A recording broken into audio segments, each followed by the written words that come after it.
Você sabia que, neste exato momento, milhões de almas sofrem no purgatório, aguardando sua ajuda?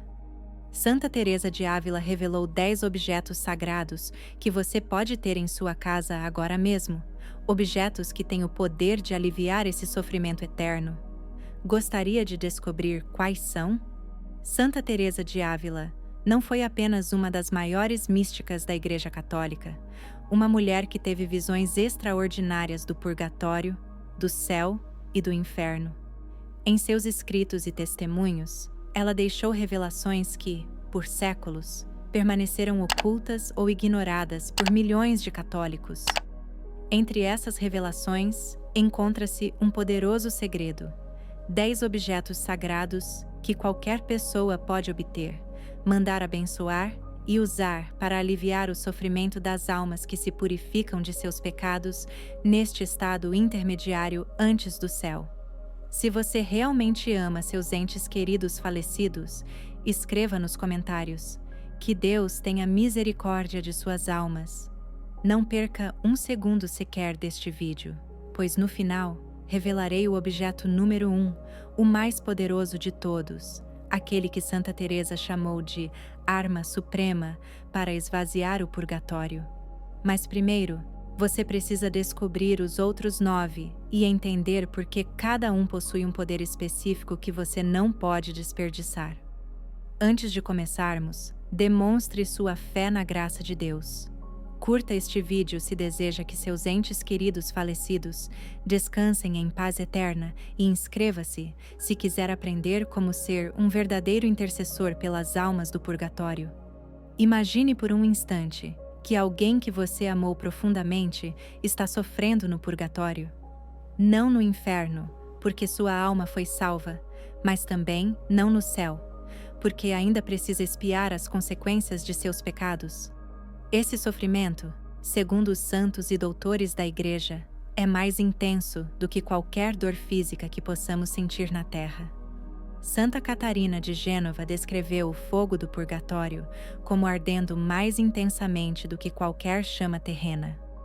Santa Teresa de Ávila viu, com seus próprios olhos místicos, almas que passaram anos, décadas, até séculos nesse estado de purificação, esperando que alguém na Terra tivesse piedade delas.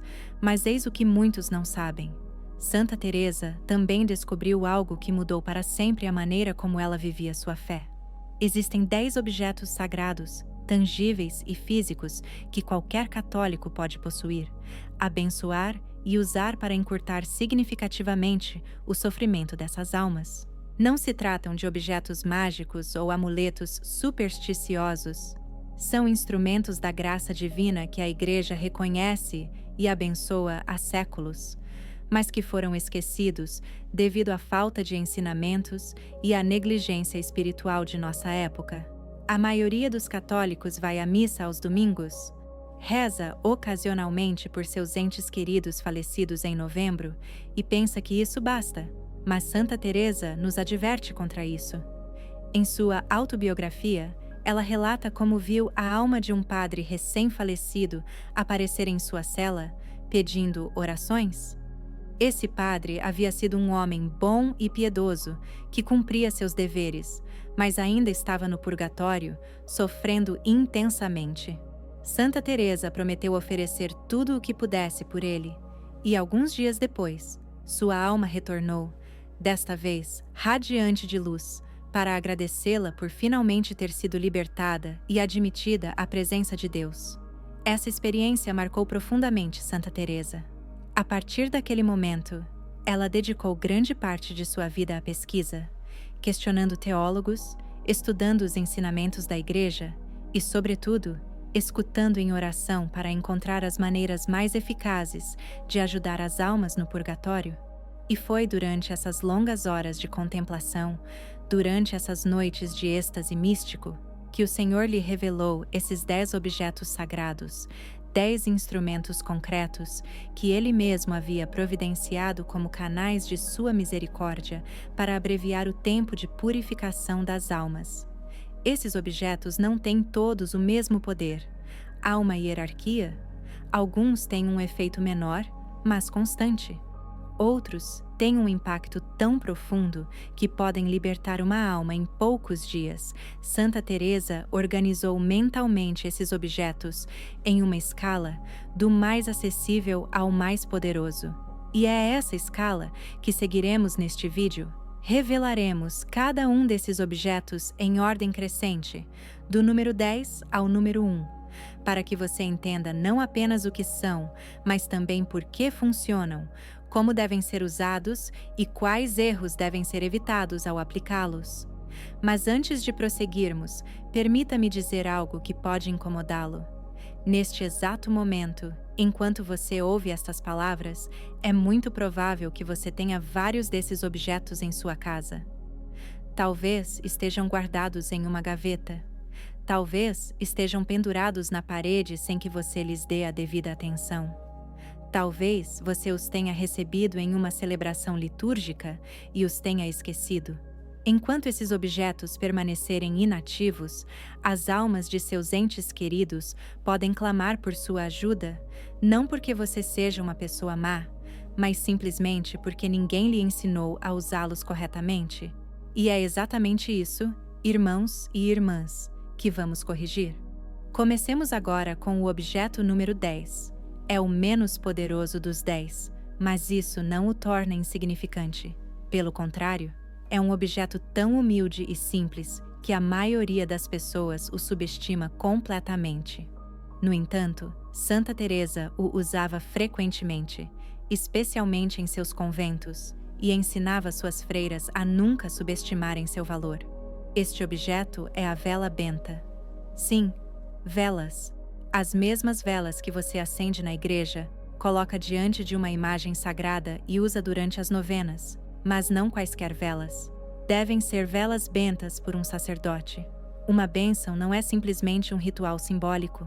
É uma ação sacramental que imprime uma graça especial sobre este objeto material, uma consagração que o torna adequado para a intercessão espiritual. Quando você acende uma vela benta e a oferece por uma alma no purgatório, essa chama se torna uma oração constante que se eleva ao céu enquanto a cera queima. É como se essa luz ardente estivesse constantemente dizendo: Senhor, tende piedade desta alma, libertai-a de seu sofrimento, conduzi-a à vossa presença. Santa Teresa recomendava acender essas velas especialmente às sextas-feiras, em memória da Paixão de Cristo, e também durante as vigílias de oração noturnas. Ela própria sempre mantinha velas acesas na capela de seus conventos, oferecendo-as pelas almas mais esquecidas, aquelas que não tinham ninguém na terra para rezar por elas. E, segundo seus escritos, em mais de uma ocasião, ela recebeu visões de almas que lhe agradeciam pelas próprias velas que ardiam em seu nome. Se este é o objeto número 10, o menos poderoso na escala, imagine o que vem a seguir. Imagine o poder do objeto número 5, do número 3 e, especialmente, do número 1. Este objeto supremo que Santa Teresa sempre carregava consigo, que ela usava todos os dias, e que ela mesma declarou ser a arma mais poderosa que Deus colocou nas mãos dos católicos para libertar as almas do purgatório. Mas para chegar lá, você precisa primeiro conhecer os outros 9. E acredite, cada revelação será mais chocante que a anterior. Agora, vamos ao objeto número 9, e este está entre os mais negligenciados na prática católica moderna, é o sal bento. Você provavelmente nunca ouviu seu padre mencioná-lo. Talvez você nem soubesse que o sal podia ser bento. Mas na tradição da Igreja, especialmente nos séculos em que Santa Teresa viveu, o sal bento era um sacramental usado diariamente, tão comum quanto a água benta, e seu poder de interceder pelas almas do purgatório é imenso. O sal tem um simbolismo profundo nas Escrituras. No Antigo Testamento, era usado em sacrifícios no templo como sinal de purificação e preservação. No Novo Testamento, Jesus nos diz: vocês são o sal da terra. O sal não apenas adiciona sabor, mas também preserva, purifica e protege contra a corrupção. Quando um padre benta o sal com as orações litúrgicas apropriadas, esse elemento natural se torna um instrumento da graça sobrenatural. não é mais simplesmente sal de mesa, é sal consagrado a Deus, imbuído de uma bênção que pode ser aplicada em benefício das almas que sofrem. Santa Teresa conhecia muito bem esse sacramental. Em seus conventos, as freiras sempre tinham sal bento à disposição. Elas o utilizavam de diversas maneiras, aspergindo-o nas soleiras das portas para proteger os lugares de influências malignas, misturando-o com água benta para purificar objetos e espaços, e, sobretudo, oferecendo-o em oração pelas almas do purgatório. Segundo os escritos de suas irmãs carmelitas, Santa Teresa ensinava que o sal bento tinha um efeito purificador especial sobre as almas, semelhante ao fogo do purgatório, mas aplicado a partir da terra pela intervenção dos vivos. Como o sal bento pode ser usado pelas almas do purgatório? Existem várias maneiras tradicionais. A primeira é levá-lo ao cemitério e espalhar alguns grãos sobre os túmulos de seus entes queridos, enquanto reza por eles. Este não é um ato supersticioso, mas um gesto sacramental que simboliza seu desejo de que Deus purifique completamente essas almas e as liberte de todos os vestígios de pecado. A segunda maneira é dissolvê-lo em água benta e aspergir essa mistura nos cantos de sua casa, oferecendo este ato pelos membros falecidos de sua família. A terceira, e talvez a mais poderosa, é consumi-lo você mesmo em um ato de comunhão espiritual com as almas. Pegue um pequeno grão de sal bento, coloque-o na língua enquanto reza um Pai Nosso e uma Ave Maria, e ofereça este pequeno sacrifício gustativo pela libertação de uma alma específica. Permitam-me contar-lhes sobre uma experiência pessoal de Santa Teresa com o sal bento. Em uma de suas fundações, o convento de São José de Ávila, uma de suas jovens freiras começou a ser perturbada à noite por ruídos estranhos, sentimentos de ansiedade e pesadelos recorrentes. A freira estava aterrorizada. Santa Teresa, com seu discernimento espiritual habitual, pressentiu que não se tratava de um ataque demoníaco direto, mas sim da presença de uma alma no purgatório buscando ajuda, mas causando perturbações em seu sofrimento.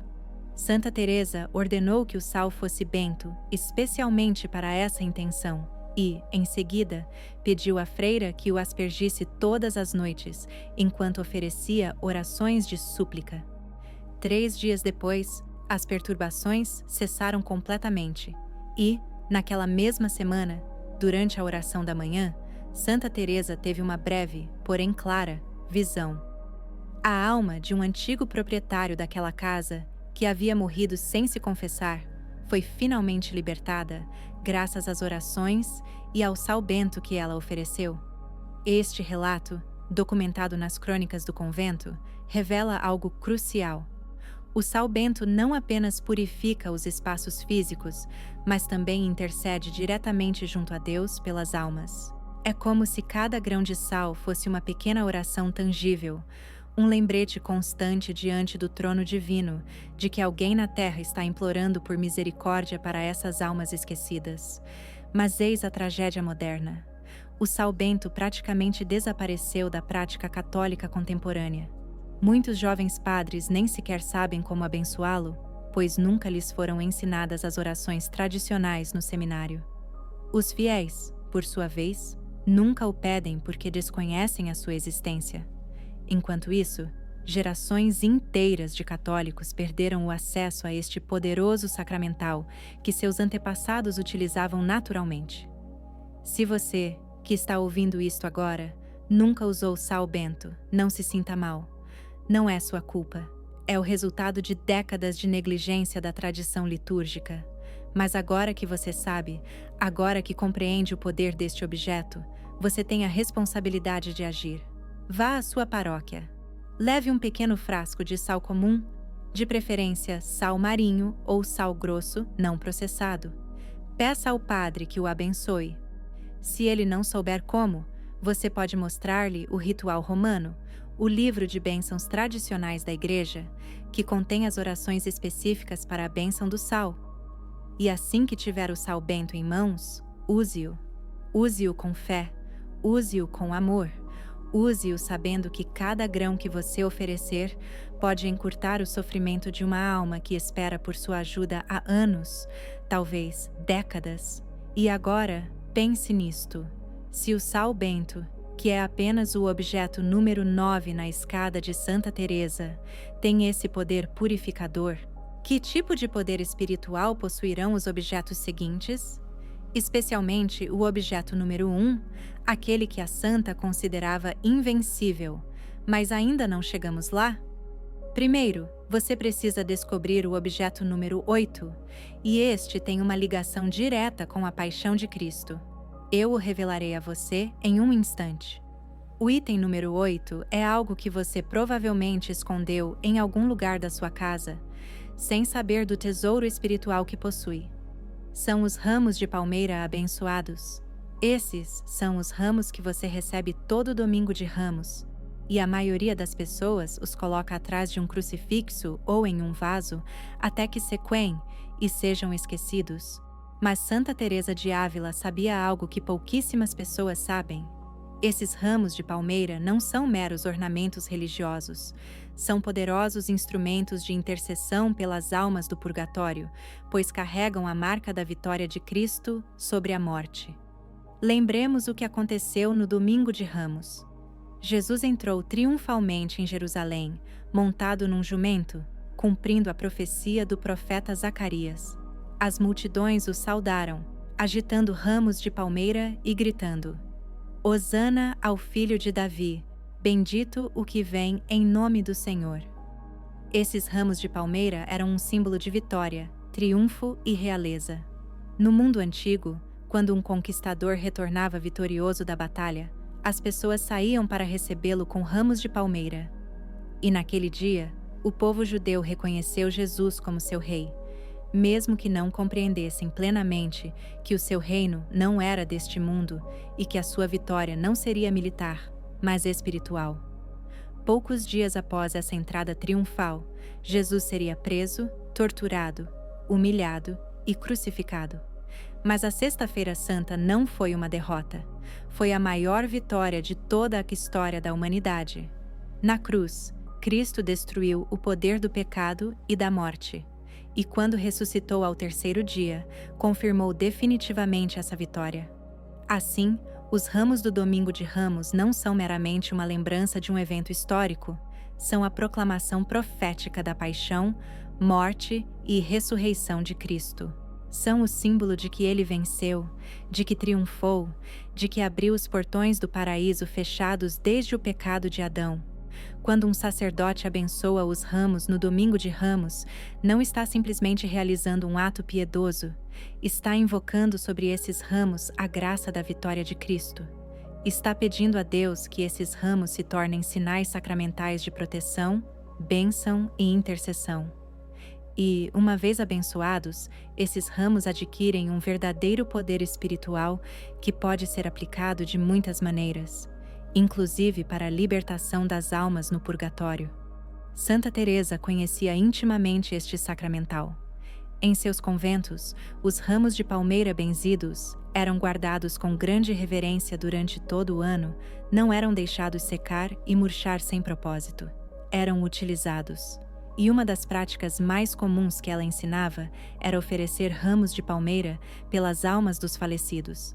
Existem várias maneiras tradicionais de fazer isso. A primeira é queimar os ramos do ano anterior em casa, enquanto se recitam orações de sufrágio pelas almas do purgatório. A fumaça que sobe simboliza as orações que ascendem ao céu para pedir misericórdia. A segunda é levar os ramos de palmeira ao cemitério e colocá-los sobre os túmulos dos entes queridos, especialmente durante a Quaresma ou em novembro. A terceira, e talvez a mais poderosa, é trançar uma pequena cruz com os ramos de palmeira e colocá-la ao lado de uma vela acesa enquanto se reza o terço ou o ofício dos mortos por uma alma específica. Mas deixe-me contar algo que pouquíssimas pessoas sabem e que está documentado nos registros de canonização de Santa Teresa. Durante um de seus êxtases místicos, ela teve uma visão do purgatório, viu um lugar de fogo purificador, onde inúmeras almas gemiam e imploravam por ajuda. Mas, em meio a esse sofrimento, ela observou algo extraordinário. Algumas almas estavam envoltas por uma luz tênue, como se estivessem parcialmente protegidas do fogo. Quando perguntou em oração o que significava aquela luz, recebeu uma resposta interior. Essas almas eram favorecidas porque alguém na terra havia oferecido palmas bentas por elas.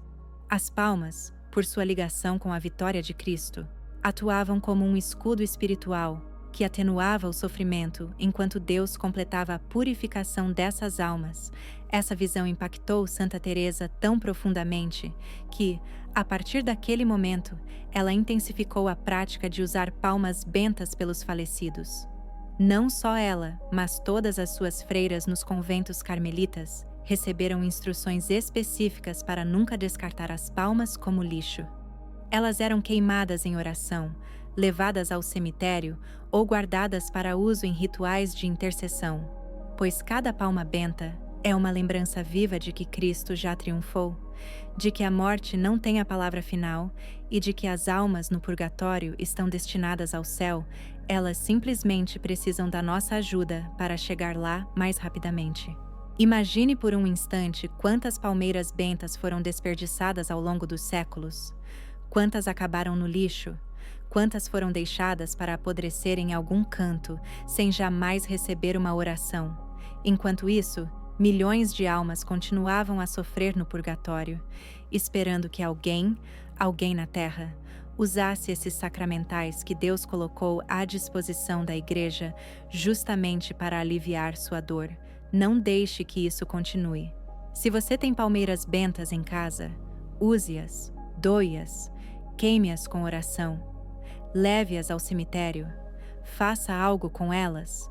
Não as deixe ser esquecidas, pois cada palmeira que você oferece é um ato de misericórdia que pode mudar o destino eterno de uma alma.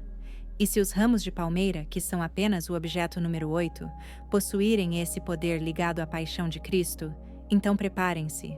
Os objetos seguintes são imagens sagradas que literalmente ardem espiritualmente. E quando chegarmos ao objeto número 1, vocês entenderão por que Santa Teresa disse que nenhum católico deveria viver sem ele. Mas ainda há mais 7 objetos para revelar, e cada um será mais impressionante que o anterior. Chegamos ao item número 7, e este é tão comum nos lares católicos que seu poder tem sido completamente subestimado. Trata-se de imagens sagradas e cartões bentos. Aqueles pequenos pedaços de papel que você recebe na primeira comunhão, na crisma, em funerais ou ao visitar santuários. Aquelas imagens de santos, da Virgem Maria, do Sagrado Coração, de Cristo crucificado que você guarda na sua Bíblia, na sua carteira ou pendura na parede do seu quarto. A maioria das pessoas as considera meras lembranças piedosas, decorações religiosas. Mas Santa Teresa de Ávila conhecia a verdade. Essas imagens bentas são janelas para o céu, canais de graça que podem interceder poderosamente pelas almas do purgatório. A Igreja Católica sempre defendeu o uso de imagens sagradas contra os ataques de iconoclastas e protestantes que as consideram idólatras. Mas a veneração de imagens não é adoração, é um ato de honra para com a pessoa representada. Quando você vê um crucifixo, não está adorando um pedaço de madeira ou metal. Você está expressando seu amor e gratidão a Cristo, que morreu por você.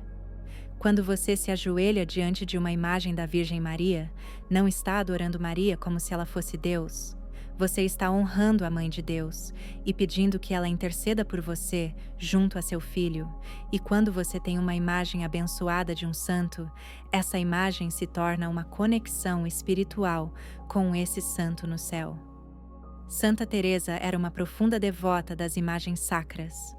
Em seus conventos, imagens cuidadosamente escolhidas eram colocadas em cada canto, não por razões estéticas, mas por necessidade espiritual. Ela escreveu em sua autobiografia que as imagens a ajudavam a se concentrar na oração, visualizar as verdades da fé e sentir a presença de Deus de forma mais palpável. Mas, além disso, Santa Teresa descobriu que certas imagens possuíam um poder especial de intercessão pelas almas do purgatório. E não quaisquer imagens, mas imagens específicas com temas específicos, abençoadas com orações específicas. As 3 imagens que Santa Teresa considerava as mais poderosas para interceder pelas almas eram: primeiro, imagens das almas do purgatório, aquelas representações artísticas que mostram almas em chamas implorando ajuda. Segundo, imagens de Cristo crucificado, especialmente aquelas que retratam o exato momento de sua morte na cruz. E terceiro, imagens de Nossa Senhora do Carmo, porque Nossa Senhora do Carmo tem uma promessa específica relacionada à libertação das almas do purgatório, que abordaremos mais adiante. Essas 3 imagens, quando devidamente abençoadas por um sacerdote, tornam-se instrumentos extraordinários de intercessão. Como essas imagens podem ser usadas pelas almas dos falecidos? Existem diversas práticas tradicionais. A primeira é colocar a imagem abençoada sobre uma mesa ao lado de uma vela acesa e rezar diante dela diariamente por uma pessoa falecida específica. A imagem serve como um lembrete constante da sua intenção e como um ponto focal para a sua oração. A segunda prática é levar a imagem ao cemitério e deixá-la sobre o túmulo do seu ente querido por alguns minutos, enquanto você reza um Pai Nosso, uma Ave Maria e um Glória ao Pai. Você pode então levá-la de volta consigo ou, se for uma imagem pequena, até mesmo enterrá-la ao lado do túmulo como uma oferenda permanente. A terceira prática, menos conhecida, mas muito poderosa, é dar imagens abençoadas a outras pessoas, pedindo-lhes que rezem pelos seus entes queridos falecidos. Dessa forma, você multiplica as orações e os méritos espirituais aplicados a essas almas. Mas deixe-me contar-lhe algo que aconteceu no convento de Santa Teresa, documentado por suas irmãs carmelitas. Uma das freiras mais antigas do convento, Irmã Maria de São José, estava gravemente doente e à beira da morte. Santa Teresa passou longas horas ao seu lado, rezando por ela. Certa noite, enquanto velava pela freira, Santa Teresa colocou uma imagem abençoada de Cristo crucificado sobre o peito da Irmã Maria. Algumas horas depois, a freira faleceu. 3 dias depois, durante a oração da manhã, Santa Teresa teve uma visão muito breve, mas clara. Irmã Maria de São José já estava no céu, vestida de branco, radiante de glória. Quando perguntou em oração como era possível que ela tivesse entrado no céu tão rapidamente, sem passar pelo purgatório, recebeu uma resposta interior.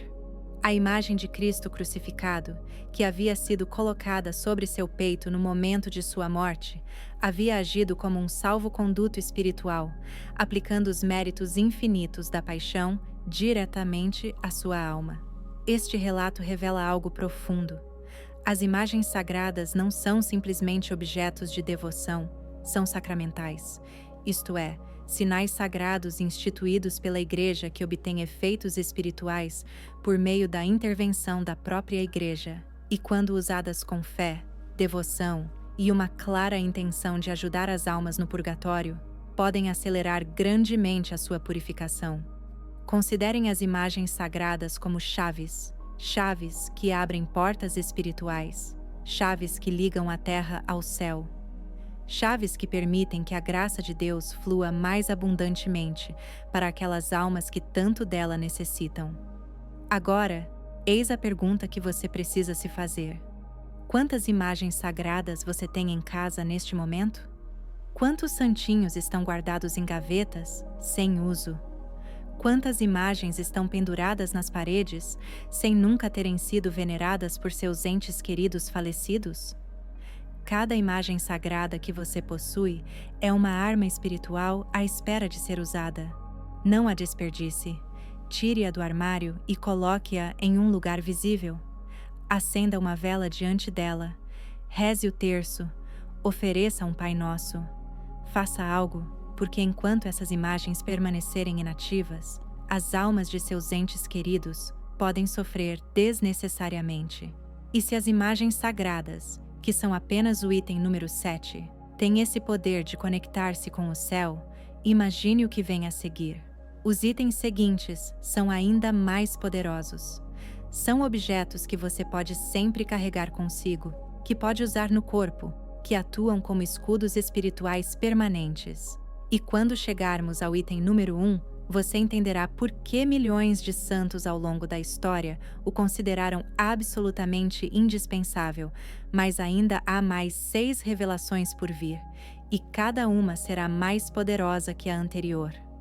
O item número 6 é algo que você provavelmente está usando agora ou já viu no pescoço de algum familiar. São medalhas bentas, pequenos discos de metal com a imagem da Virgem Maria, de um santo ou de um mistério da fé, que milhões de católicos usam como sinal de devoção e proteção. A medalha milagrosa, a medalha de São Bento, a medalha do Sagrado Coração, a medalha de São Cristóvão. Existem centenas de medalhas diferentes na tradição católica, mas o que a maioria das pessoas não percebe é que essas medalhas não protegem apenas quem as usa. Elas também têm um extraordinário poder de intercessão pelas almas do purgatório quando usadas corretamente. As medalhas consagradas são antigos sacramentais que remontam aos primeiros séculos do cristianismo. Os primeiros cristãos usavam pequenos medalhões com imagens de Cristo, da cruz ou do bom pastor, como símbolos de identidade e proteção em tempos de perseguição. Ao longo dos séculos, a Igreja desenvolveu e aprovou diversas medalhas associadas a devoções específicas, aparições marianas ou santos em particular. Em cada caso, as medalhas não são simplesmente joias religiosas, são objetos consagrados por uma bênção sacerdotal que invoca a proteção divina e a intercessão dos santos nelas representados. Santa Teresa de Ávila tinha uma devoção especial por medalhas bentas. Em seus conventos, cada freira recebia uma medalha no momento de sua profissão religiosa e era ensinada a usá-la sempre como lembrança de sua consagração a Deus. Mas Santa Teresa também descobriu algo que poucos sabiam em sua época e que está quase esquecido hoje em dia. Medalhas bentas podem ser oferecidas, enterradas ou colocadas em locais específicos como atos de intercessão pelas almas do purgatório. E quando isso é feito com fé e devoção, as almas recebem alívio real e tangível de seu sofrimento. Uma das práticas mais poderosas ensinadas por Santa Teresa era esta: obter uma medalha nova, tê-la abençoada por um sacerdote com a intenção específica de oferecê-la por uma pessoa falecida e, em seguida, enterrá-la no cemitério, sobre o túmulo dessa pessoa, ou, se o local exato for desconhecido, em qualquer lugar do cemitério. Enquanto se reza por todas as almas esquecidas, essa prática possui um simbolismo profundo. A medalha, quando enterrada junto aos restos mortais, age como uma oração perpétua, clamando constantemente a Deus pela libertação da alma. É como se a própria terra intercedesse, como se esse pequeno objeto de metal fosse um embaixador silencioso, que nunca cessa de suplicar por misericórdia. Mas existe outra maneira de usar medalhas pelas almas do purgatório, igualmente poderosa, porém muito mais acessível. Consiste em usar uma medalha abençoada e oferecê-la diariamente por uma pessoa falecida específica. Todas as manhãs, ao acordar, você toca a medalha em seu pescoço e faz uma breve oração. Senhor, pelos méritos deste santo cuja imagem eu uso, tenha misericórdia da alma do meu pai, da minha mãe, do meu irmão, daquele que escolhi lembrar. E ao longo do dia, cada vez que tocar a medalha, você renova essa intenção. É uma maneira simples, porém constante, de manter viva a memória de seus entes queridos falecidos e de aplicar graças continuamente em favor deles. Agora, permitam-me contar uma história impressionante documentada nas crônicas dos conventos carmelitas. Durante uma das fundações de Santa Teresa na cidade de Toledo, as freiras começaram a vivenciar estranhos fenômenos no novo convento. Ruídos inexplicáveis durante a noite, a sensação de presenças invisíveis, portas que se abriam sozinhas. As irmãs estavam perturbadas. Santa Teresa, com sua serenidade e discernimento habituais, pressentiu que não se tratavam de demônios, mas sim de almas em tormento, almas do purgatório buscando auxílio. Ela então ordenou algo muito específico. Cada freira deveria obter uma medalha de São Bento, tê-la abençoada e enterrá-la nos 4 pontos cardeais do convento, enquanto recitava o Salmo 90. Em menos de uma semana, todos os fenômenos cessaram. Mas o mais extraordinário aconteceu em seguida. Durante a oração da noite, uma das freiras teve uma breve visão de várias figuras luminosas, subindo ao céu a partir do chão do convento. Eram as almas que haviam sido libertadas, graças às medalhas enterradas e às orações das irmãs. Esta história nos ensina algo crucial. As medalhas abençoadas têm poder não apenas sobre os vivos, mas também sobre os mortos. Elas têm a capacidade de libertar, interceder e abrir portas espirituais que estavam fechadas, especialmente a medalha de São Bento, que traz uma oração de exorcismo e proteção tão poderosa que a Igreja a reconheceu como um dos sacramentais mais eficazes contra o mal.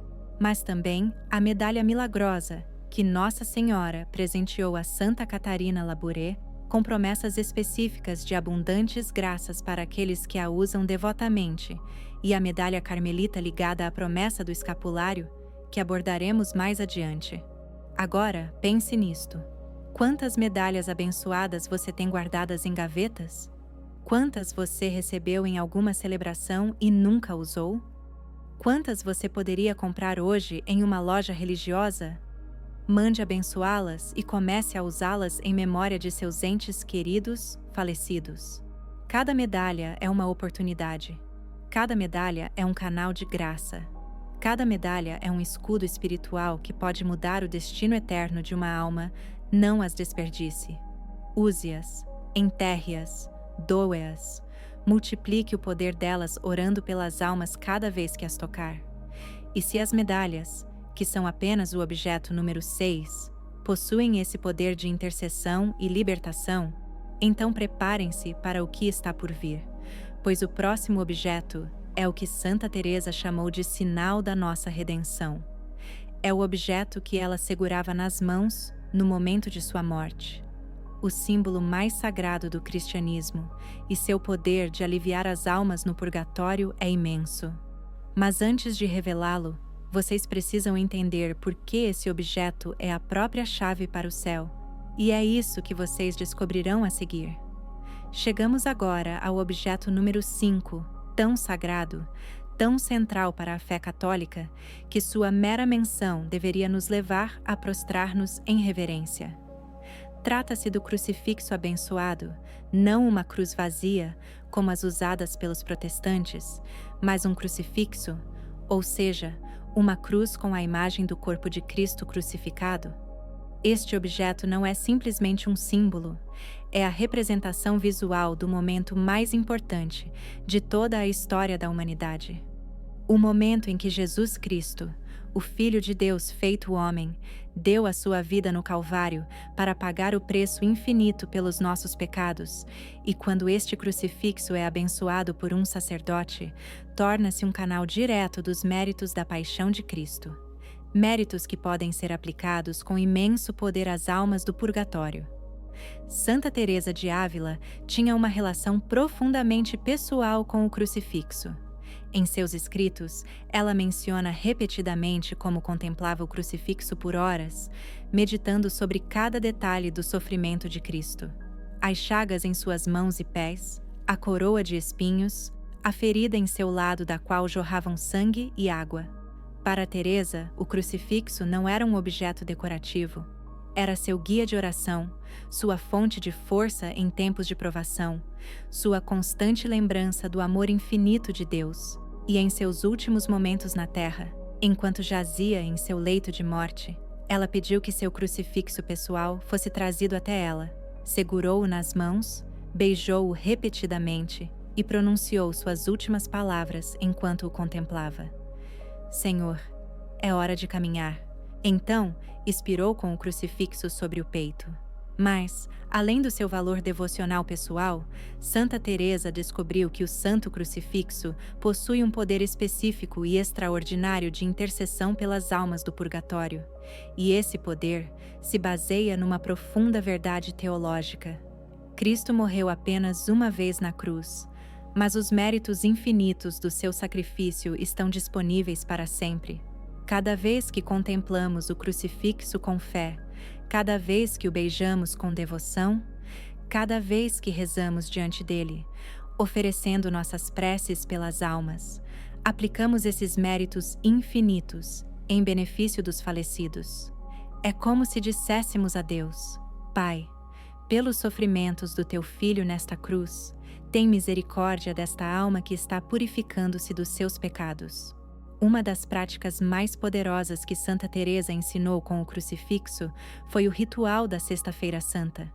Este dia, que comemora a morte de Cristo, é um dos dias mais auspiciosos do ano litúrgico para oferecer orações pelas almas do purgatório. Santa Teresa pedia às suas freiras que passassem a tarde da Sexta-feira Santa em oração contínua diante do crucifixo, meditando em cada uma das 7 últimas palavras que Cristo proferiu na cruz e oferecendo cada palavra pelas almas mais necessitadas. Pai, perdoa-lhes, porque não sabem o que fazem. Hoje estarás comigo no paraíso. Mulher, eis aí o teu filho. Meu Deus, por que me abandonaste? Tenho sede, está consumado. Pai, em tuas mãos entrego o meu espírito. Cada uma dessas palavras, profundamente meditada e oferecida com a intenção dos falecidos, possui um imenso poder libertador. Mas deixe-me contar-lhe algo que Santa Teresa vivenciou pessoalmente e que está documentado em sua autobiografia. Durante um de seus êxtases místicos mais profundos, enquanto rezava diante do crucifixo em sua cela, ela teve uma visão do purgatório. Viu um lugar de fogo intenso onde as almas sofriam terrivelmente. Mas em meio a esse sofrimento, observou algo extraordinário. Havia almas que, embora no fogo, pareciam menos atormentadas do que as outras. Quando perguntou em oração o que isso significava, o Senhor lhe mostrou algo surpreendente. Essas almas menos atormentadas estavam aliviadas porque pessoas na terra estavam rezando diante do crucifixo, oferecendo orações por elas, e cada vez que alguém beijava o crucifixo com a intenção de fazer uma oração, era como se uma gota de água benta caísse sobre essas almas, extinguindo momentaneamente as chamas. Essa visão transformou completamente a maneira como Santa Teresa usava o crucifixo. A partir daquele momento, ele se tornou seu principal instrumento de intercessão pelas almas. Não só isso, ela ensinou todas as suas freiras a terem um crucifixo pessoal, solenemente abençoado por um bispo, se possível, e a usá-lo diariamente pelos falecidos, ensinou-as a beijá-lo todas as noites antes de dormir, oferecendo esse beijo pelas almas mais abandonadas. Ensinou-as a segurá-lo nas mãos durante a oração e a meditar sobre a paixão, imaginando-se aos pés da cruz com Maria e João. Ensinou-as a colocar o crucifixo sobre o peito das irmãs moribundas, para que os méritos de Cristo as acompanhassem em sua passagem final. E existe uma prática específica envolvendo o crucifixo que Santa Teresa considerava particularmente poderosa: a recitação da Via Sacra, oferecida pelas almas do purgatório. A Via Sacra é uma devoção que consiste em meditar sobre as 14 estações da jornada de Jesus, do pretório de Pilatos ao túmulo. Quando você reza a Via Sacra segurando um crucifixo abençoado e oferecendo cada estação por uma pessoa falecida específica, você aplica todo o sofrimento redentor de Cristo diretamente a essa alma. É como se essa alma caminhasse espiritualmente ao lado de Cristo em sua paixão, unindo-se aos seus sofrimentos e recebendo o fruto de sua redenção de forma acelerada. Quantos crucifixos você tem em casa? Provavelmente vários. No seu quarto, na sala de estar, na entrada.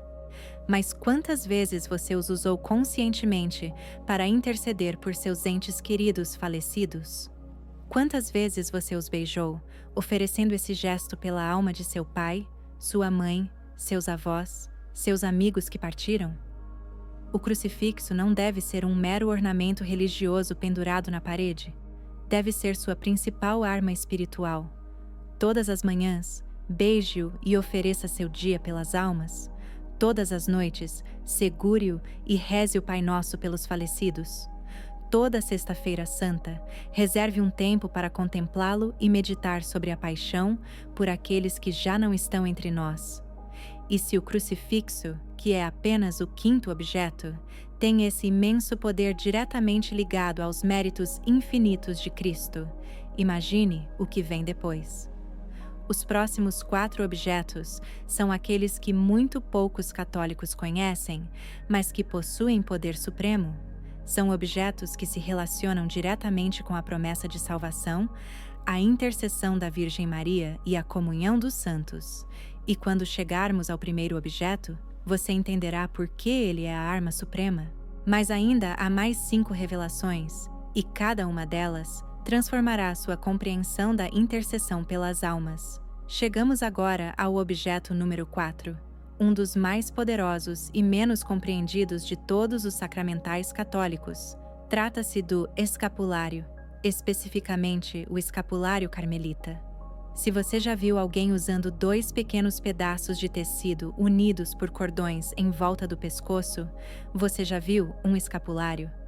Mas o que a maioria das pessoas não sabe é que este humilde objeto carrega em si uma das promessas mais extraordinárias que a Virgem Maria já fez à humanidade, uma promessa diretamente ligada à libertação das almas do purgatório. Uma promessa que pode mudar o destino eterno de seus entes queridos, se você souber aplicá-la corretamente. O escapulário de Nossa Senhora do Carmo tem origem numa aparição mariana de 1251. A Virgem Maria apareceu a São Simão Stock, um monge carmelita, que implorou a Nossa Senhora que protegesse a sua ordem religiosa, que então enfrentava dificuldades. Durante essa aparição, Maria entregou-lhe o escapulário e fez 2 promessas solenes. A primeira promessa, conhecida como privilégio sabatino, afirma: quem morrer usando este escapulário não sofrerá o fogo eterno. Em outras palavras, quem usar o escapulário e cumprir certas condições tem a garantia de não ir para o inferno. A segunda promessa é ainda mais marcante. Eu, a Mãe da Graça, descerei ao purgatório no sábado seguinte à sua morte e libertarei aqueles que usarem o meu escapulário e os conduzirei ao Monte Santo para a vida eterna. Considere a magnitude desta promessa. A Virgem Maria, Mãe de Deus, compromete-se pessoalmente a descer ao purgatório no primeiro sábado após a morte de qualquer pessoa que use o seu escapulário e a libertá-la. Não importa quanto tempo ela teria que sofrer no purgatório pelos seus pecados, não importa quão séria tenha sido a sua vida. Se você usar o escapulário, cumprir os requisitos e morrer na graça de Deus, a própria Virgem Maria o libertará do purgatório em poucos dias. Esta promessa foi confirmada por vários papas ao longo da história, incluindo o Papa João Paulo II, que usou sempre o escapulário de Nossa Senhora do Carmo até o seu último dia. Como freira carmelita, Santa Teresa de Ávila tinha uma profunda devoção ao escapulário de Nossa Senhora do Carmo. Ela o usava constantemente sobre o peito, beijava-o todas as manhãs ao acordar e todas as noites antes de dormir, e o considerava um de seus mais preciosos tesouros espirituais. Mas, além de usá-lo ela mesma, Santa Teresa descobriu que o escapulário também podia ser oferecido e inscrito em nome daqueles que já haviam falecido. Isso é algo que poucos católicos sabem hoje em dia. É possível inscrever postumamente seus entes queridos falecidos na confraria do escapulário de Nossa Senhora do Carmo, concedendo-lhes assim os benefícios espirituais dessa devoção. Como se faz isso? É relativamente simples, mas requer o contato com um sacerdote com as qualificações necessárias, geralmente um sacerdote carmelita ou um pároco que tenha recebido autorização especial. Você explica que deseja registrar uma pessoa falecida na confraria do escapulário de Nossa Senhora do Carmo. O sacerdote recitará as orações apropriadas e registrará o nome do falecido. A partir desse momento, essa alma fica sob a proteção especial de Nossa Senhora do Carmo e se beneficia de todas as graças, indulgências e orações que a Ordem Carmelita e suas confrarias oferecem continuamente pelas almas. É como se você estivesse colocando retroativamente o escapulário sobre seu ente querido falecido, permitindo que a Virgem Maria cumpra sua promessa de libertação. Santa Teresa praticava isso constantemente. Sempre que uma de suas freiras falecia, ela a inscrevia imediatamente na confraria, caso ainda não o tivesse feito. Sempre que recebia a notícia da morte de um parente, benfeitor ou conhecido, fazia o mesmo. E, segundo seus escritos e as crônicas de seus conventos, em diversas ocasiões, teve visões ou locuções interiores que confirmavam que essas almas haviam sido libertadas do purgatório pela intercessão de Nossa Senhora do Carmo. Em um caso específico documentado nos arquivos do convento de São José, em Ávila, Santa Teresa inscreveu póstumamente um benfeitor que havia falecido repentinamente, sem se confessar. 3 dias depois, durante a missa, ela teve uma breve visão desse homem, vestido com um manto marrom semelhante ao hábito carmelita, sendo conduzido pela Virgem Maria em direção a uma luz brilhante. Essa foi a confirmação visual de que o privilégio sabático havia sido cumprido. Mas o poder do escapulário não se limita a inscrições póstumas. Você também pode usá-lo e oferecê-lo diariamente por seus entes queridos falecidos. Ao usar o escapulário carmelita, devidamente abençoado e conferido por um sacerdote, você está sob o manto protetor de Maria, e cada oração que você oferece, cada sacrifício que você faz, cada missa a que assiste tem um valor ampliado pela intercessão mariana. Se a cada manhã você beijar seu escapulário e disser: "Minha mãe, por este sinal de seu amor, tenha misericórdia da alma de meu pai", ou de qualquer pessoa que você queira mencionar, você ativa a promessa de Maria. Você pede que ela, que descerá ao purgatório por você quando morrer, tenha misericórdia também agora de seus entes queridos falecidos. Existe outra prática muito poderosa relacionada ao escapulário, ensinada por Santa Teresa: enterrar escapulários abençoados no cemitério. Não qualquer escapulário, mas novos, abençoados especificamente com a intenção de oferecer sua proteção às almas. A prática consiste em obter pequenos escapulários de tecido, levá-los a um sacerdote para serem abençoados com a intenção explícita de oferecê-los pelos falecidos e, em seguida, ir ao cemitério e enterrá-los nos túmulos de seus entes queridos ou em qualquer lugar do cemitério, caso não saiba a localização exata do sepultamento. Ao enterrar cada escapulário, faça uma breve oração. Virgem do Monte Carmelo, assim como prometestes descer ao purgatório para libertar aqueles que usam vosso escapulário, eu vos suplico que liberteis a alma dessa pessoa. Este escapulário enterrado permanece como uma súplica permanente, uma lembrança tangível da promessa de Maria agora. Permita-me alertá-lo sobre algo importante. Usar o escapulário não é um talismã mágico que garante automaticamente a salvação. A promessa de Maria é condicional.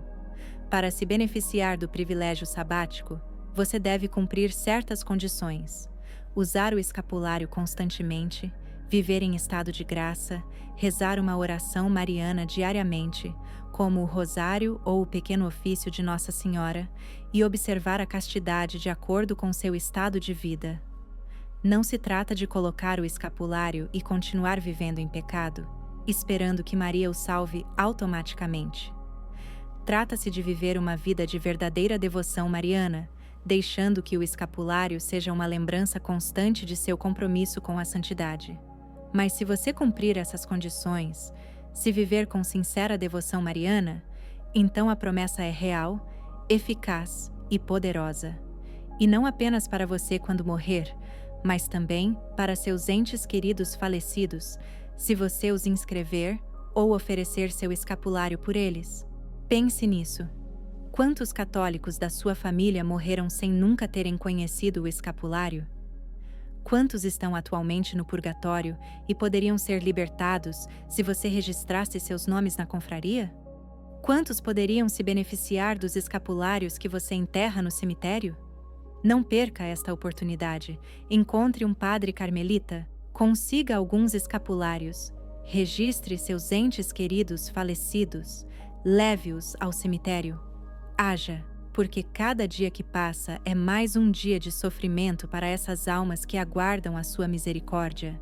E se o escapulário, que é apenas o quarto item, carrega essa extraordinária promessa da Virgem Maria, imagine o poder dos 3 itens restantes. Um deles pode tocar os ossos dos santos. Outro foi recomendado pela própria Virgem em Lourdes, e o número 1 é a arma suprema que nenhum católico jamais deveria ignorar. Mas ainda há mais 3 revelações, e cada uma será mais chocante do que tudo o que você já ouviu. Chegamos agora ao terceiro objeto, um dos mais misteriosos e poderosos de todos. São as relíquias dos santos, aqueles fragmentos sagrados que a Igreja venera há 2000 anos, com profundo respeito e grande devoção. Ossos de mártires, pedaços de tecido que tocaram o corpo de um santo, pertences pessoais de homens e mulheres que agora estão no céu, desfrutando da presença de Deus.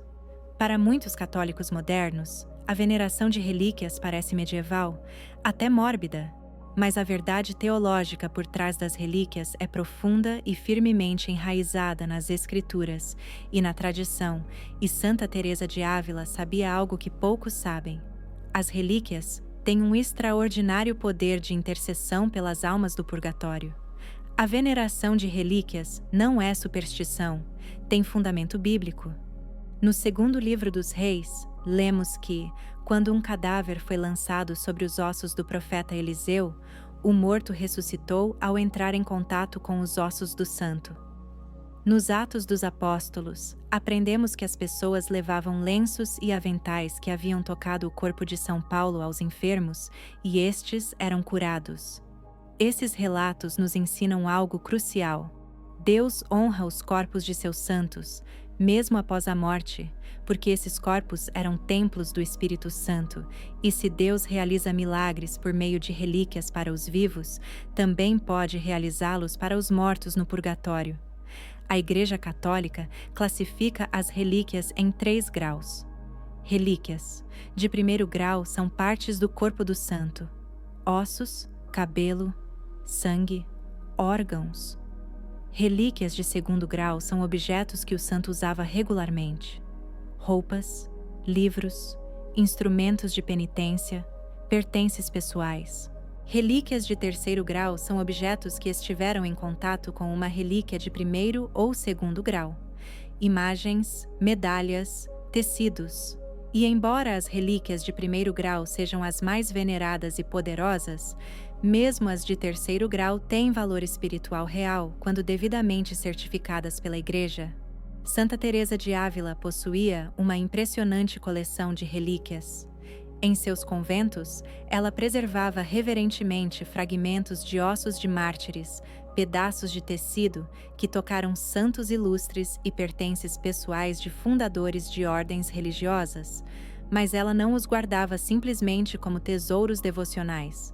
Usava-os ativamente em oração, especialmente ao interceder pelas almas do purgatório. Santa Teresa descobriu que, quando orava segurando uma relíquia nas mãos e oferecia essa oração por uma pessoa falecida, a eficácia de sua intercessão se multiplicava. Era como se o santo, representado pela relíquia, se unisse à sua oração e acrescentasse sua própria intercessão do céu. Uma das práticas mais marcantes de Santa Teresa com relíquias está documentada em sua autobiografia. Quando uma de suas freiras falecia, Teresa colocava uma pequena relíquia sobre o corpo antes de fechar o caixão, geralmente um fragmento ósseo de um santo ou um pedaço de tecido que havia tocado uma relíquia mais importante. Essa prática tinha um simbolismo profundo. Era como se ela estivesse colocando a freira sob a proteção direta daquele santo para sua passagem pelo purgatório. Era como dizer ao santo: Tu que já estás no céu, acompanhai esta irmã em sua purificação e conduzi-a rapidamente à presença de Deus. E os resultados dessa prática foram extraordinários.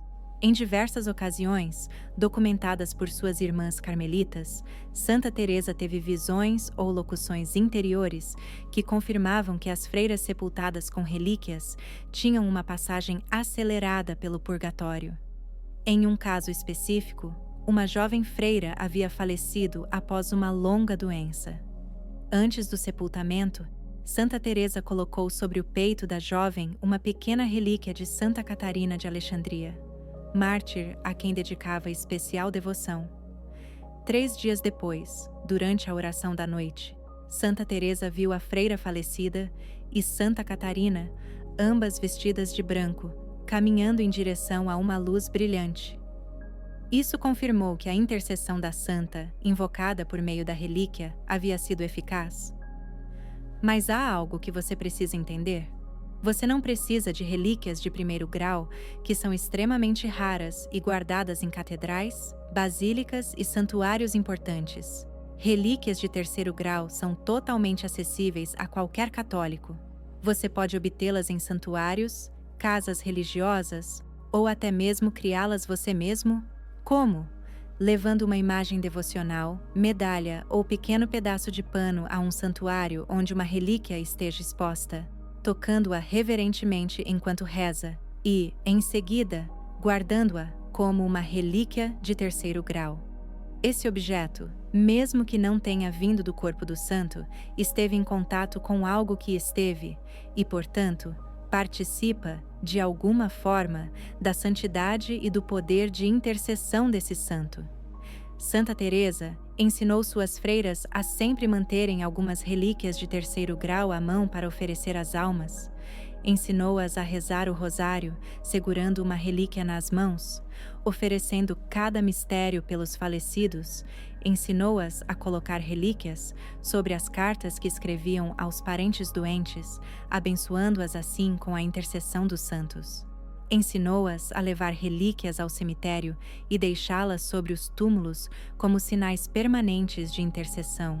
E, segundo os testemunhos das irmãs, essas práticas produziam frutos espirituais evidentes: paz interior, consolo na dor e, às vezes, visões ou sonhos confirmando a libertação das almas. Agora, permita-me fazer uma pergunta. Você tem alguma relíquia em casa? Já visitou algum santuário onde relíquias de santos são veneradas?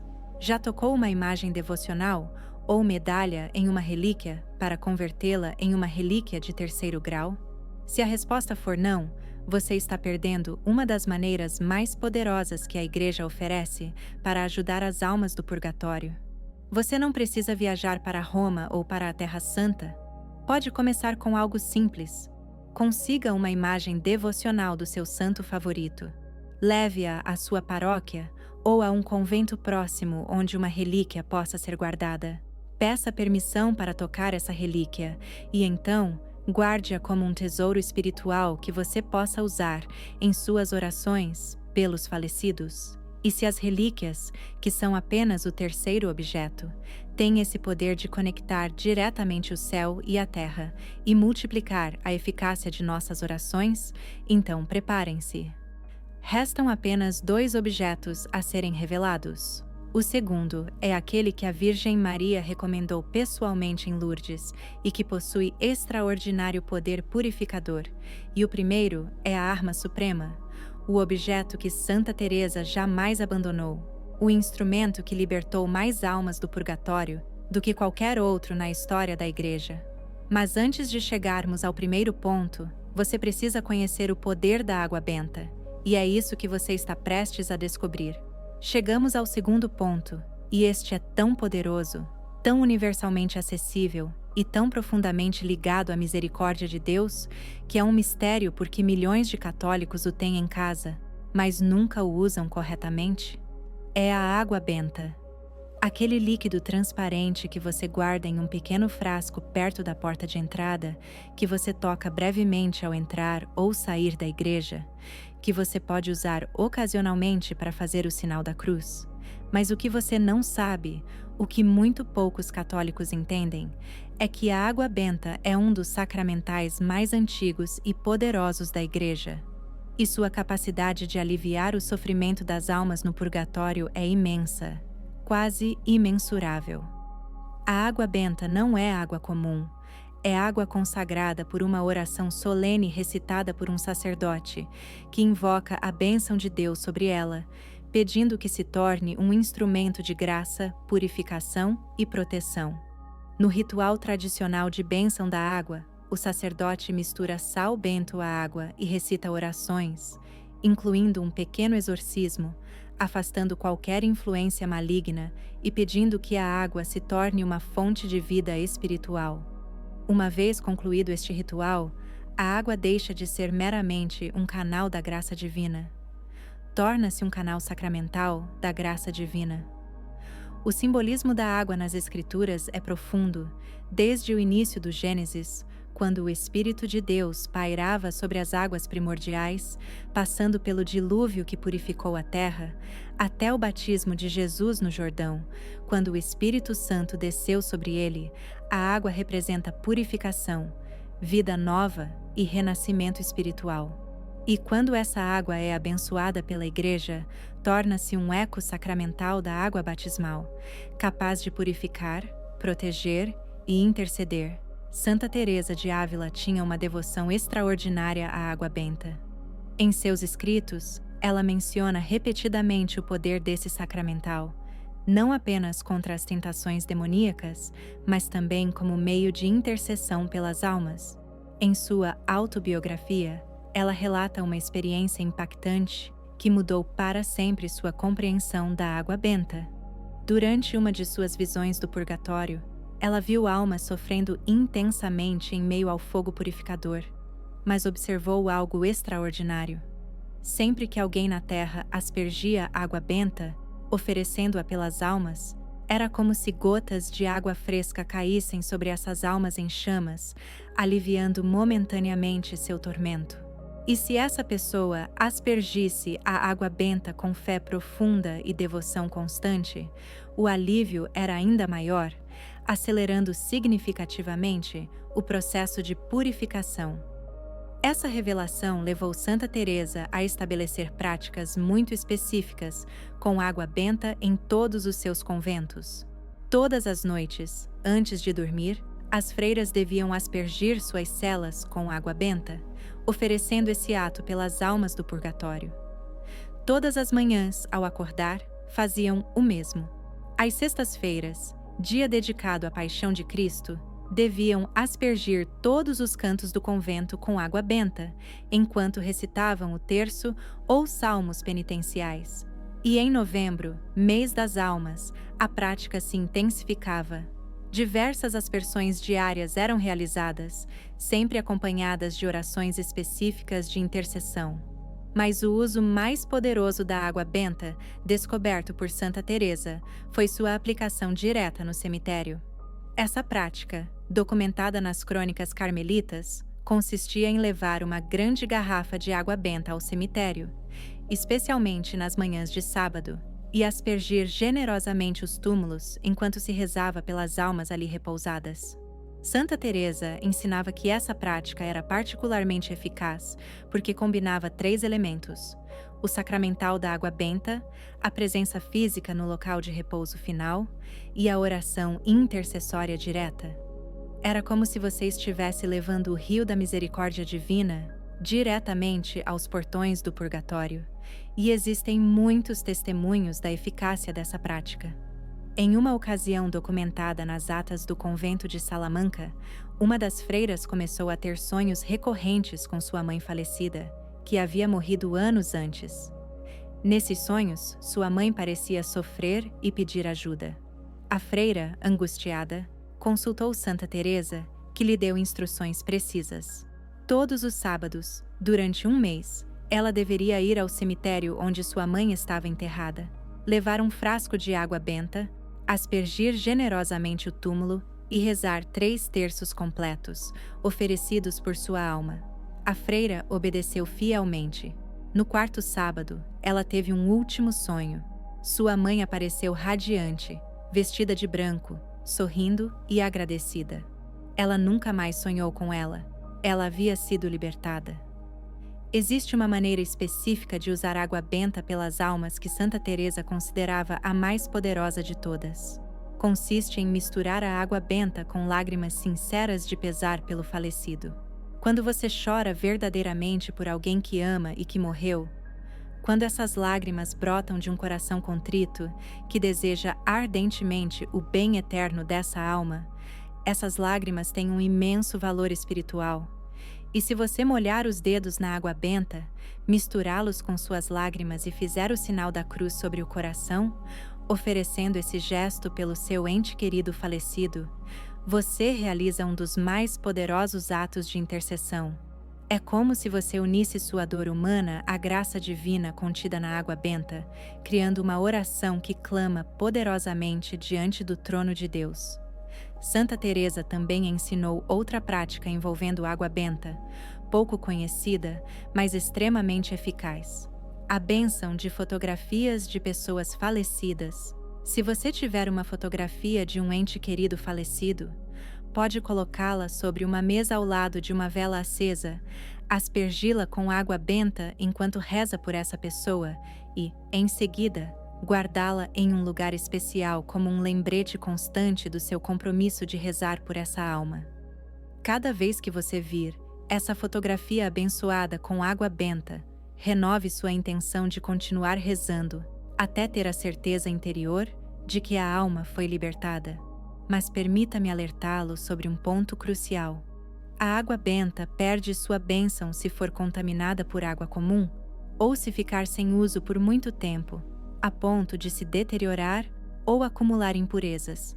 Por isso, você deve renová-la regularmente, obter água benta fresca em sua paróquia pelo menos uma vez por mês e usá-la generosamente. Não a guarde como um tesouro intocável, use-a.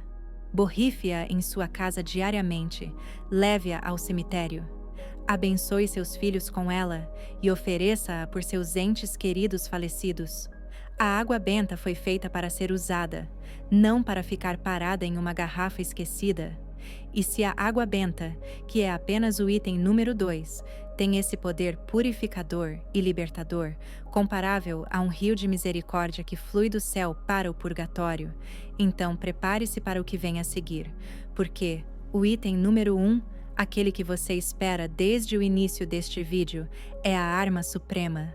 É o objeto que Santa Teresa chamou de invencível, é o instrumento que libertou mais almas do purgatório do que qualquer outro em 2000 anos de história cristã.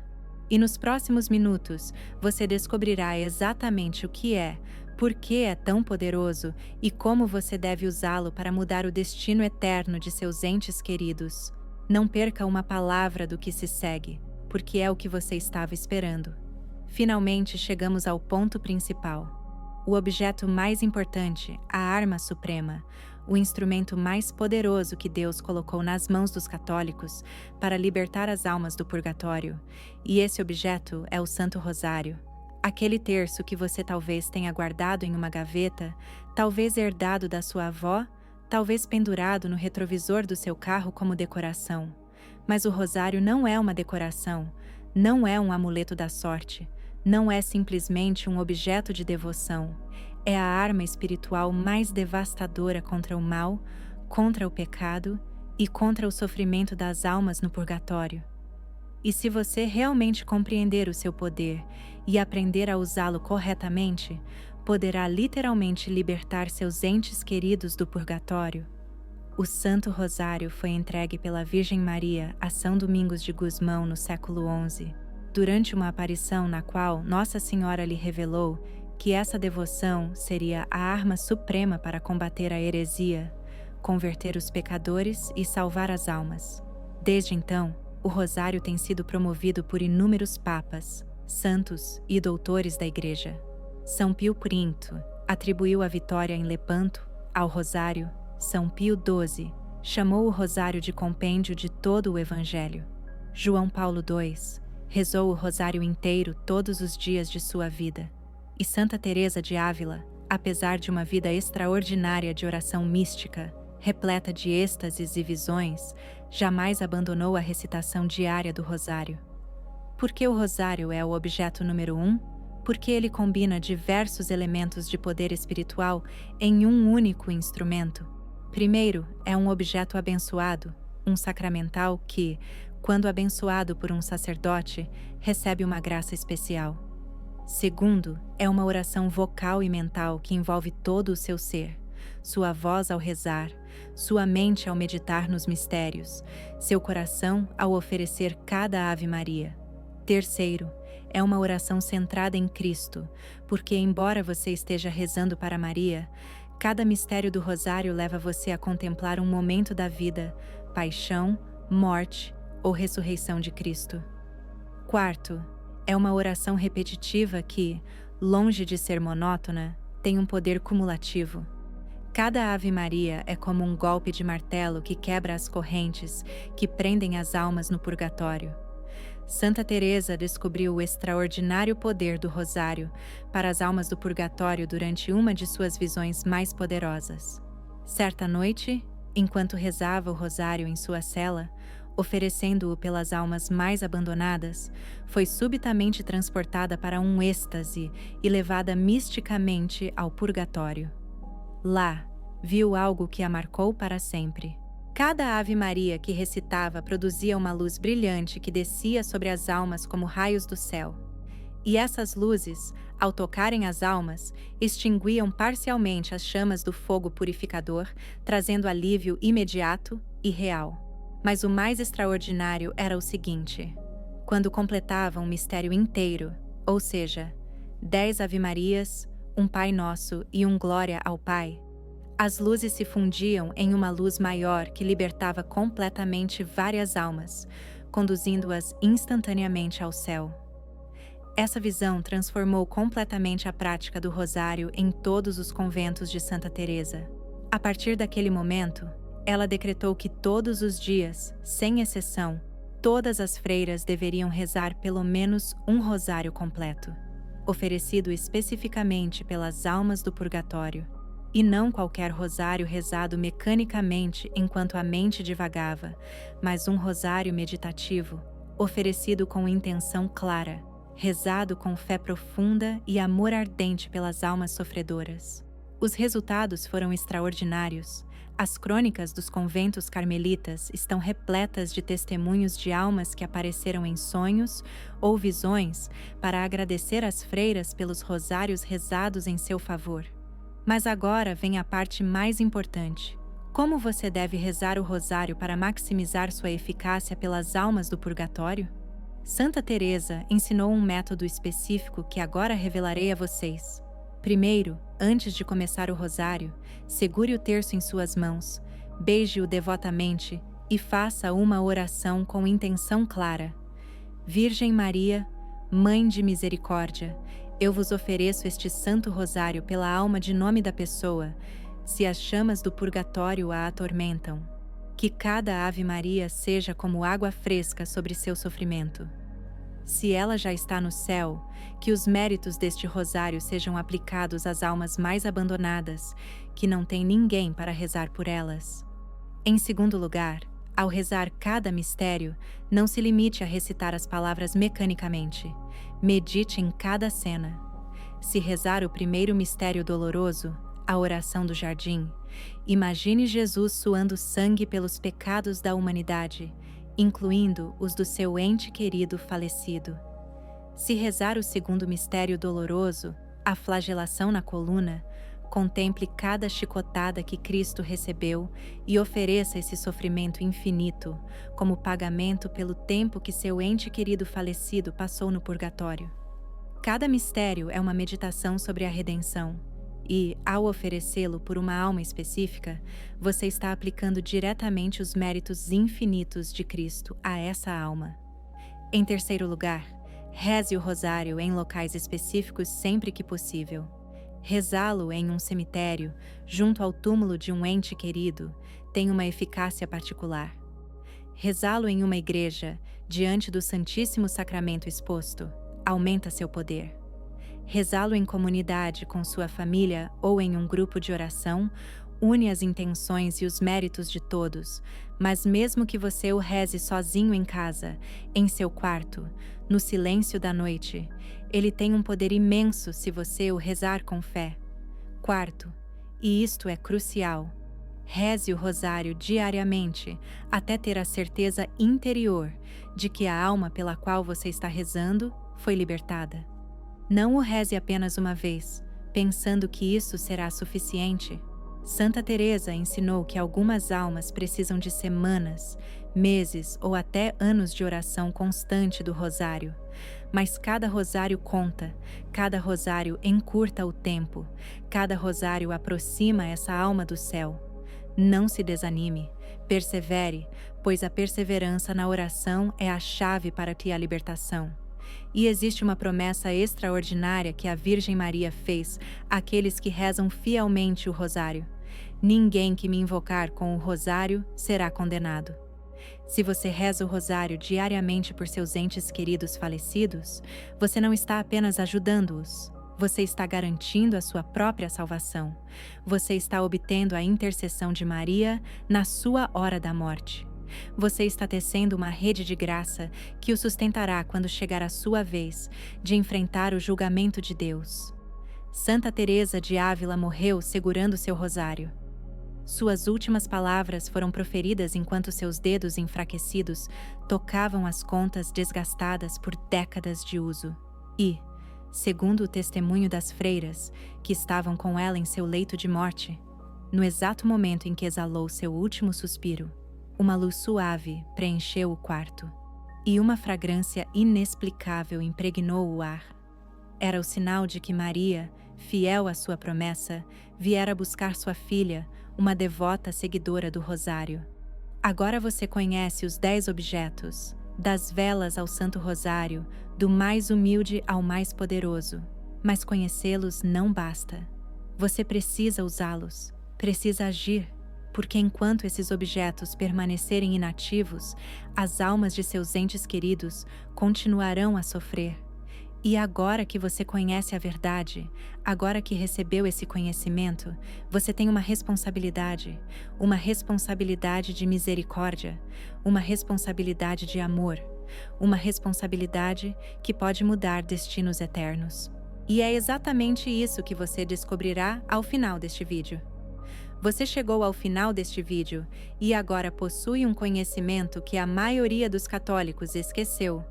Santa Teresa de Ávila revelou 10 objetos sagrados que podem aliviar grandemente o sofrimento das almas no purgatório. Vamos resumir rapidamente. O objeto número 10 são as velas bentas que queimam em constante oração. O número 9 é o sal bento, que purifica e intercede. O número 8 são os ramos de palmeira bentos, que carregam a vitória de Cristo. O número 7 são as imagens e ícones devocionais, que atuam como janelas para o céu. O número 6 são as medalhas bentas, que protegem e intercedem. O número 5 é o crucifixo bento, a chave para o céu. O número 4 são os escapulários, que carregam a promessa de Nossa Senhora do Carmo. O número 3 são as relíquias dos santos, que conectam diretamente ao céu. O número 2 é a água benta, o rio da misericórdia. E o número 1 é o Santo Rosário, a arma suprema que pode esvaziar o purgatório. Mas agora surge a pergunta mais importante. O que você fará com esta informação? Você pode fechar este vídeo, seguir com a sua vida e esquecer tudo de que ouviu. Ou pode decidir agir hoje, não amanhã, não na próxima semana, mas hoje, vá à sua paróquia e pegue água benta. Encontre o seu terço esquecido, ou compre um novo, e peça para que seja abençoado. Registre os seus entes queridos falecidos na confraria do escapulário de Nossa Senhora do Carmo. Acenda uma vela benta esta noite e ofereça-a à alma que mais precisa da sua ajuda. Faça algo, qualquer coisa, porque cada dia que passa sem a sua ação é um dia de sofrimento desnecessário para as almas que você ama. E se você quiser aprofundar ainda mais esse conhecimento, Se quiser aprender as orações específicas para cada um desses 10 objetos, as práticas detalhadas que Santa Teresa ensinou às suas freiras e os testemunhos completos de almas libertadas, inscreva-se neste canal agora mesmo. Nos próximos vídeos, revelarei as orações exatas, os rituais completos e as devoções avançadas que amplificarão o poder desses objetos. Não perca essa informação. Clique no botão de inscrição, ative as notificações e compartilhe este vídeo com sua família, seus amigos católicos e qualquer pessoa que tenha perdido entes queridos. Que Deus Todo-Poderoso te abençoe. Pai, Filho e Espírito Santo. Que a Virgem Maria, Mãe da Misericórdia, interceda por ti e por todas as almas do purgatório. Que Santa Teresa de Ávila te guie no caminho da intercessão pelos falecidos, e que as almas que libertas com estes objetos sagrados te aguardem um dia no céu para te agradecer eternamente. Lembra-te disto: as almas do purgatório estão esperando por tua ajuda agora mesmo. Não as abandones. Age hoje.